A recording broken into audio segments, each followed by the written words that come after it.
만약 10명 이상의 사람들이 동시에 당신을 학교 폭력 가해자라고 고발한다면 당신은 범죄자일까요? 아니면 집단 처형의 희생자일까요? 그것은 박혜수 사건에서 아직까지 답이 나오지 않은 질문입니다. 1994년 11월 24일 생인 박혜수는 한때 한국 연예계의 극단적인 천재로 불리던 인물이었습니다. 그러나 단 한순간에 그 이름은 동시에 자신을 피해자라고 주장한 10명 이상의 사람들이 학교 폭력 논란 속으로 잠기게 됩니다. 소속사는 100% 조작이라고 강하게 부인하며 형사 고소로 맞섰고 녹취록 공개로 여론이 뒤집히는 듯했으며 디스패치까지 나섰지만 조사가 진행될수록 진실은 두 갈래로 갈라지게 됩니다. 최종 판결이 나오기도 전에 박혜수의 커리어는 대중 앞에서 이미 처형당한 상태였습니다. 그렇다면 과연 그녀는 파괴된 천재일까요? 아니면 한국 연예계에서 가장 완벽하게 진실을 숨긴 인물일까요? 이것은 오늘날까지도 한국 사회를 격렬한 논쟁 속에 몰아넣고 있는 이름 박혜수에 대한 9가지 진실입니다. 사람들은 흔히 박혜수를 노래를 잘하고 청춘 영화에 완벽히 어울리는 얼굴을 가진 여배우로 기억합니다. 하지만 그 부드러운 이미지 뒤에는 전혀 다른 모습의 인물이 존재합니다. 박혜수는 과거 충격적인 학습 습관을 공개한 적이 있는데 졸지 않기 위해 스스로를 의자에 묶어 두었다고 밝혔습니다. 극단적으로 들릴 수 있지만 그것은 관심을 끌기 위한 행동이 아니라 스스로를 한계까지 몰아붙이는 방식이었습니다. 그리고 그 결과는 매우 현실적으로 나타났습니다. 박혜수는 한국 최고 명문 중 하나인 고려대학교 국어국문학과에 합격했습니다. 연예인이 되기 전부터 박혜수는 지성과 정신적 인내력이 이중 구조로 쌓인 인물이었습니다. 외모에 의존해 살아가는 이들이 많은 연예계에서 그녀처럼 내면부터 준비된 인물은 분명히 드문 사례입니다. 그렇다면 이것은 비범한 의지력일까요? 아니면 주변 사람들까지 통제하려는 심리의 초기 신호일까요? 하지만 이러한 극단성과 규율은 공부나 시험에만 국한되지 않았으며 박혜수가 연예계에 발을 들이기 전부터 이미 나타나고 있었습니다. 많은 14세 청소년들이 학교 생활에 적응하느라 헤매던 시기에 박혜수는 홀로 미국으로 떠나 익숙한 환경과 모국어까지 뒤로했습니다. 다른 사람에게는 단순한 교환학생 1년일 수 있지만 박혜수에게 그 시간은 인생을 규정한 전환점이었습니다.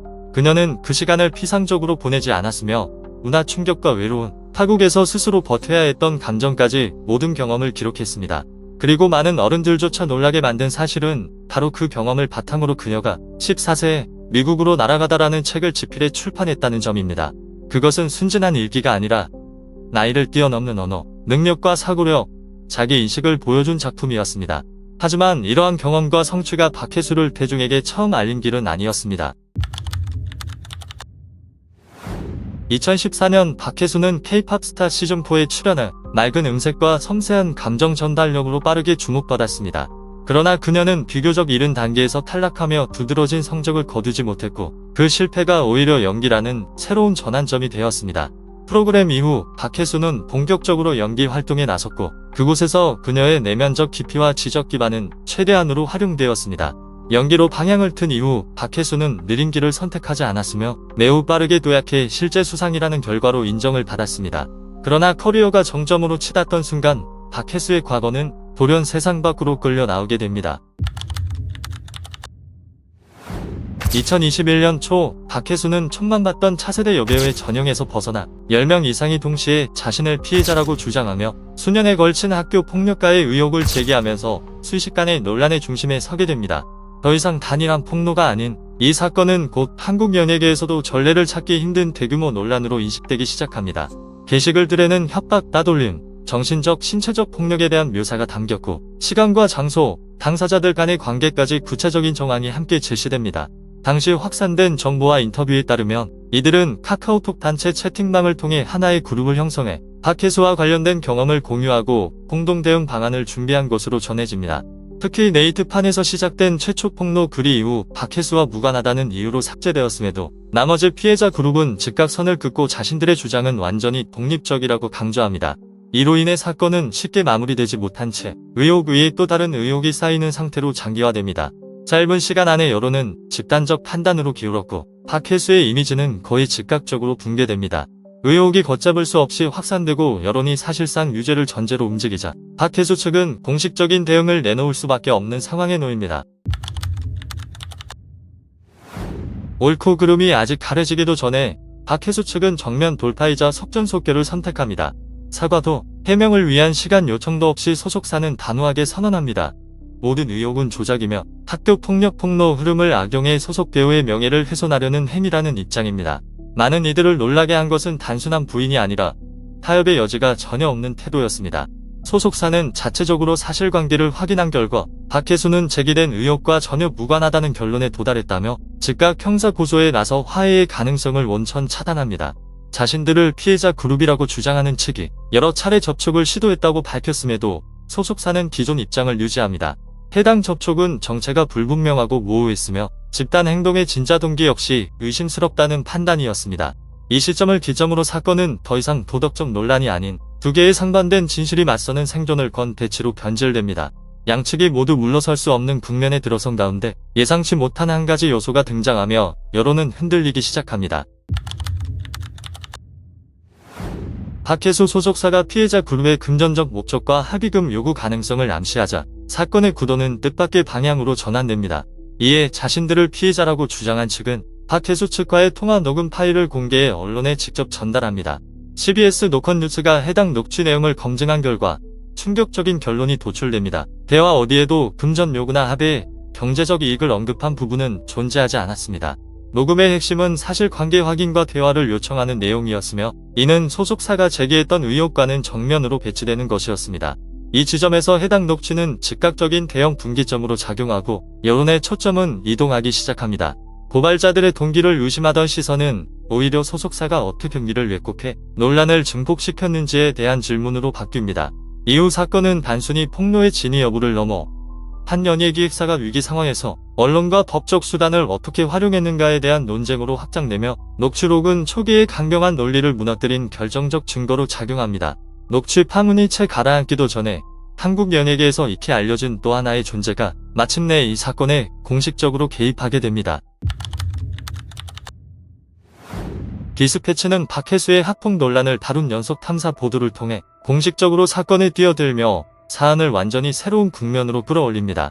중학교와 고등학교 시절의 다수 동창들을 직접 접촉한 끝에 디스패치는 A와 B로 지목된 인물들의 핵심 주장들이 사실과 부합하지 않는다는 결론에 도달합니다. 디스패치에 따르면 박혜수는 첫 번째 사건이 발생했다고 주장된 현장에 없었으며 기존 게시글들에서 묘사된 것처럼 폭력을 주도하거나 지시한 인물도 아니었다고 합니다. 이를 뒷받침하기 위해 디스패치는 옛 동창들의 증언과 메시지 기록, 디지털 분석 자료, 그리고 당시 현장에 있었다고 알려진 인물들의 진술을 공개합니다. 그 결과 논란이 과도하게 부풀려졌으며 최소한 초기 비난 여론을 이끌었던 핵심 혐의들에서는 왜곡이 있었다는 입장을 밝힙니다. 그러나 논란은 여기서 끝나지 않습니다. 단 하루 만에 또 다른 증인들이 언론에 등장해 디스패치의 결론을 전면 부정합니다. 이들은 박혜수가 현장에 있었을 뿐만 아니라 방관자가 아닌 폭력을 부추기고 직접 가담했다고 주장합니다.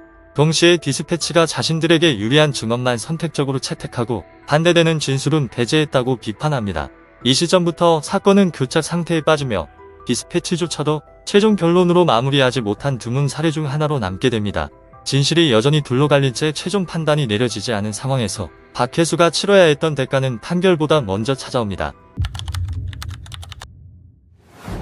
박혜수의 학폭 논란이 여전히 폭로와 반박의 단계에 머물러 있던 그 시점에 그녀의 커리어는 거의 즉각적으로 붕괴됩니다.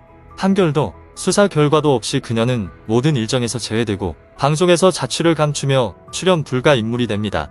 커리어의 전환점으로 평가되던 드라마 DOM은 무기한 동결되었고 홍보 기록은 모두 삭제되었으며 심지어 그녀가 등장한 장면을 전면 폐기하라는 요구까지 등장합니다.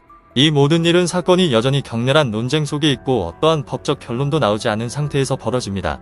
박혜수는 법원에 의해 연예계에서 배제된 것이 아니라 대중 반응에 선제적으로 대응하는 방송 시스템의 리스크 관리 원칙에 의해 배제됩니다. 다르게 말하면 이 이야기에서 첫 번째 판결은 법이 아니라 여론에서 내려졌고 그것은 즉시 집행됩니다.